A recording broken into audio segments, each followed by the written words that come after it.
গরম বাতাসের আযাব আসে। এই গরম বাতাসের আযাবটা এখনো আসে নাই। কিন্তু আমি শেষ জামানার হাদিসগুলো টুকটাক গবেষণা করে মনে হচ্ছে অচিরে গরম বাতাসের একটা আযাব আসবে বিশ্বের দিকে। এবং নাসাও এটা নিয়ে গবেষণা করছে অলরেডি। সূর্যের মধ্যে অনেক রকম বিক্রিয়া হচ্ছে, তেজস্ক্রিয় বিক্রিয়া হচ্ছে ইত্যাদি, হিলিয়াম গ্যাসের অনেক বিস্ফোরণ হচ্ছে। এগুলোর ওয়েভ বা ফ্লোটা আস্তে আস্তে পৃথিবীর দিকে ধেয়ে আসবে। নবীজি বলেছেন ফালইয়ারতাকিবু ইনদা যালিকা রিহান হামরা। এই রিহান হামরা কথাটা এই হাদিসের মধ্যে আছে।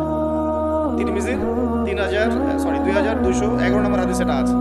গরম বাতাস ধেয়ে আসবে পৃথিবীর দিকে। গরম বাতাসের আযাব, গরম বাতাসের আযাব আসবে। ওয়া জালজালা, এবং ভূমিকম্প। অন্য হাদিসে আসছে সানাওয়াত ওয়া জালাজিল, ভূমিকম্পের বছরগুলো। আর আসছে মুতানুন শাদীদ, বড় মহামারী। আর খসফুন মানে যে জমিন ধসে যাওয়া, মাসখান মানে চেহারা আকৃতি বিকৃত হয়ে যাবে। আর কযফান একটা আছে, কযফান মানে পাথর